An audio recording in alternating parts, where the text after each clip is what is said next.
Hey guys, we're back for another washing cleaning tutorial. I've updated my routine completely. So I'm going to take you through it like last time. We're going to clean the inside of the drum, the whole washer. We're going to clean the little drum seal that collects all the mold, as well as the tray and the filter. So let's go. We're going to be using the Affresh washing machine cleaner, and it helps remove odors and just daily grime that your clothes leave behind in the washer. I like to start off with cleaning the tray. So I have a Samsung washer, and there should be a button on the left-hand side that you're going to want to push down.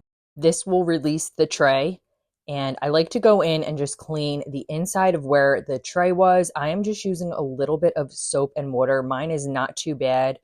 This washer is probably a year old, and this is the first time I'm cleaning it for reference. Next, I'm going to get into the filter. So what you're going to want to do is you're going to have to put a towel down. If you don't do this, you're going to be sorry. You're going to release that plug. It's really simple. Just pops right out. And this is the hard part. So definitely get a tray. You're going to want to turn the nozzle while pulling out. And when I tell you I was fighting for my life to get this thing to release, it took me probably 5 minutes. So that's totally normal. Once you get it to release, you're going to drain all the liquid out, and it's going to fill this whole tray. So mine is probably, I would say, like a cup and a half, and it takes about 5 minutes for all the liquid to drain. If there's a man at home or someone stronger than you, I would definitely ask them for help getting this plug out because it is tough. So once all the liquid's drained, you're going to want to go ahead and plug that back up and then snap it back into place. There should be a little clasp on the top left, if you can see where mine is there, and it should just snap back in. Now you're going to want to move the towel like under where you see the drain cap. You want to make sure you do this because some water will still come out. You're going to turn it counterclockwise. It is a little difficult the first time. Just make sure that towel is nice and pressed up under there, and you're going to pull it out. Sometimes it might be super dirty. Like this, my washer is pretty new, so I just have a little bit. I'll put up a picture of the last time I did this cleaning video and how nasty it was. But I also go ahead and I put the towel with a little soapy water inside and just give that a good clean. All right, so next I move on to cleaning the tray. So some of the stuff does pull out of the tray. This is where the detergent goes. And I like to use a mold and mildew cleaner. So the one I'm using is a Lysol foamer. I love this stuff for just about everything in my house. I think you need to use something heavy duty here because mold and mildew does grow in this area. And I let it soak for about 5 to 10 minutes, depending if there's like black mold on it, then I'm going to let it soak for a full 10 minutes. And I also like to use little scrub brushes, toothbrushes to get into all the little intricate places on the filter. And I let that soak with hot water and rinse everything out. Just a couple of tips while I'm rinsing everything.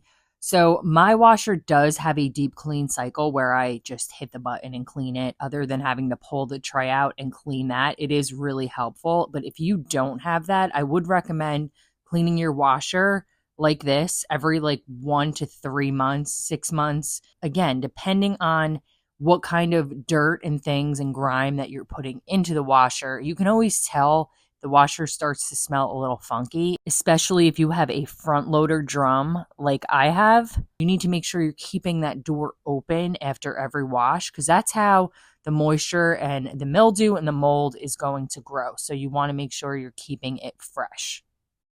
And I make sure to take a towel and dry everything off, or you can just let it air dry before going ahead and reinserting the tray and the filter back in. Another thing, OxiClean makes a really great washer cleaner. I'll link everything down below. Check that out. If you want to use stuff you have on hand, vinegar and baking soda are all you really need. I also use that for my dishwasher, but if I had to recommend, I would do the baking soda first, do a cycle of that, and then do the vinegar. So do the alkaline first and then the acid. So go ahead, put your filter back on, turn it clockwise, and it just snaps into place. There might be a little excess liquid, so I just wipe that up with a towel and you're good to go. Now to clean the drum seal, I use the same mold and mildew remover, get it in there. I let it sit for like 5-10 minutes and give it a good scrub. This seal does not get as nasty as my other one did. I think they're really upping the design to ensure that like water doesn't get in there, and it's normally super moldy. So I just let it sit, and then I take a wet towel and wipe away all the excess product, and then I'm ready to go in and clean the actual drum. The last step to clean the machine, I've been using the Affresh washing machine cleaner. Really good at removing odor causing residues and grime. So you just cut the little tab open and toss it into the machine. It's really easy and compact. No mess. It's going to clean deep inside the pump, the valve, the tub, the drum, the agitator, the filter, and the hose. You're going to want to set it to your clean washer cycle. If you don't have that, you're going to want to select and run the largest load and the longest cycle with the hottest water setting. I'm trying to pronounce water better since I say water. You guys ripped me apart in my last video, but it just feels so unnatural to me. So it took about 3.5 hours to run this cycle. My drum is sparkling. There are no stinky odors, and it smells like fresh citrus. I hope that was helpful, and I will link a bunch of my other cleaning playlists right here. And I'll see you guys next week. Bye, guys.